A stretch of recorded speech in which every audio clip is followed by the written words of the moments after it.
देखिए मैं इससे आपकी बात से सहमत नहीं हूँ। गाजियाबाद कांग्रेस का गढ़ रहा है। यहाँ से हमारे गोयल साहब सांसद रहे हैं, एमएलए भी, या कई एमएलए रहे हैं। तो आप ये लोकतंत्र में परिवर्तन प्रकृति का नियम है। 65 लाख के करीब वोट काटा गया है, तो ये लोकतंत्र के लिए बहुत काले दिन के रूप में जाना जाएगा। उसी की लड़ाई राहुल गांधी जी बहुत लंबे समय से, जब महाराष्ट्र का चुनाव हुआ था, उन्होंने उसी दिन से ये बात कहना शुरू कर दिया था कि वहां पर 50 लाख वोट 3 महीने में कैसे बढ़ गए।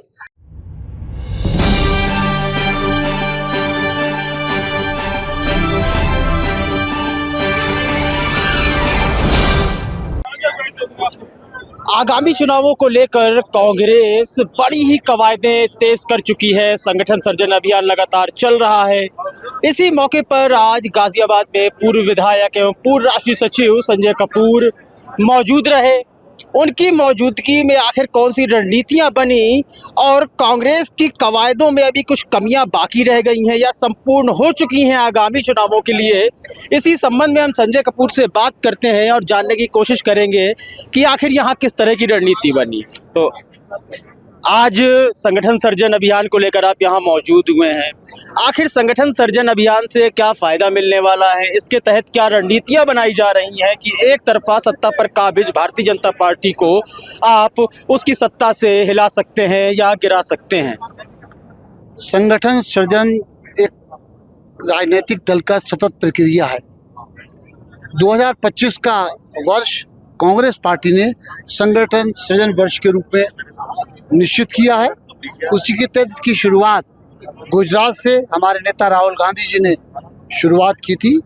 उसके बाद निरंतर मध्य प्रदेश, हरियाणा, अब उत्तर प्रदेश, इसके बाद 4 स्टेट अभी और शुरू हुए हैं, जिसमें उत्तराखंड, पंजाब, झारखंड और उड़ीसा। इनमें 4 में 2 तारीख से लेके 14 तारीख तक संगठन सृजन अभियान का कार्य चलेगा। और मुझे पूरा विश्वास है, जिस तरीके से पूरे देश में कांग्रेस पार्टी की सोच, लोगों की सोच कांग्रेस पार्टी के प्रति बढ़ रही है, राहुल गांधी जी के प्रति बढ़ रही है। आने वाले वक्त में मुझे पूरा विश्वास है कि हमारा संगठन मंडल से बूथ तक पहुंचेगा और बूथ पर जाके मुझे चुनाव में जिसका पूरा लाभ मिलेगा। भाजपा का गढ़ कहा जाता है गाजियाबाद को। यहाँ पर आकर आपको क्या लगता है? आपने चर्चा की, अपने सभी मेंबर्स के साथ चर्चा भी की होगी कि आखिर यहाँ से कोई लूप पॉइंट है, लूप होल है, या फिर हमेशा की तरह गाजियाबाद में चुनाव लड़ा जाएगा? देखिए मैं इससे आपकी बात से सहमत नहीं हूँ। गाजियाबाद कांग्रेस का गढ़ रहा है।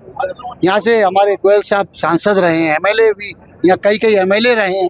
तो आप ये लोकतंत्र में परिवर्तन प्रकृति का नियम है। तो कभी कोई जीत और हार होती है, वो अलग बात है। इस समय हम चुनाव नहीं जीत पाए, मगर यहाँ पे आज की इस मीटिंग से आपको आभास हो गया होगा कि गुजरात बदलाव की तरफ बढ़ रहा है। गुजरात में बहुत तेजी से कांग्रेस का ग्राफ बढ़ रहा है और आने वाले 2027 के चुनाव में उत्तर प्रदेश में अहम भूमिका निभाएगा और इंडिया गठबंधन की सरकार बनाएगा। आखिरी सवाल है कि राहुल गांधी ने भारत जोड़ो यात्रा की, उसके बाद भी कुछ इलेक्शंस हुए जिसमें वह सफलता नहीं मिली जो वह चाह रहे थे।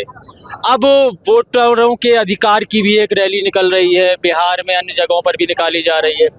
तो संगठन सर्जन अभियान उन सबसे कैसे अलग है और किस तरह कांग्रेस को फायदा ये दिला पाएगा, ये बड़ा सवाल है। देखिए, कांग्रेस पार्टी ने, हमारे नेता राहुल गांधी जी ने, प्रियंका जी ने, सोनिया जी ने, खड़गे जी ने निरंतर किसानों की, गरीबों की, महिलाओं की, अल्पसंख्यकों की, पिछड़े दबे कुचले वर्गों के लोगों की, व्यापारियों की, हमेशा जब उन पर संकट आया, कोई परेशानी आई है, तो आवाज़ उठाने का काम किया।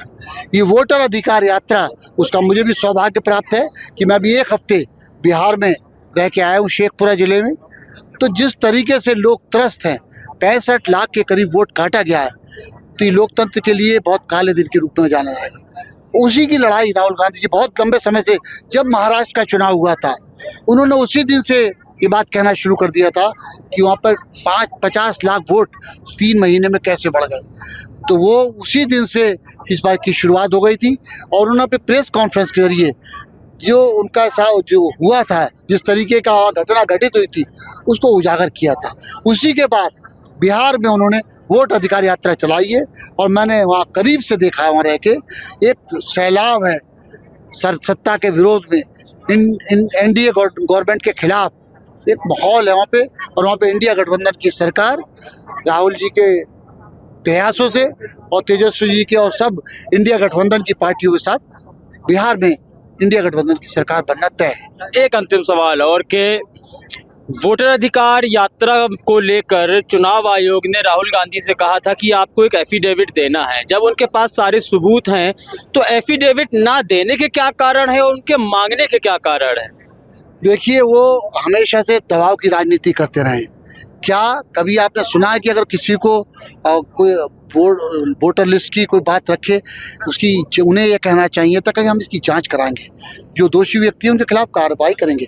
वो नेता प्रतिपक्ष है, लोकसभा के विरोधी दल के नेता हैं, तो उन्हें मैं समझता हूँ, मेरी समझ से उन्हें ये बात चुनाव आयोग को नहीं कहना चाहिए थी। चुनाव आयोग को ये कहना चाहिए था कि हम इसकी जांच कराएंगे जो राहुल जी ने कहा है, और जो दोषी व्यक्ति उनके खिलाफ कार्रवाई करें।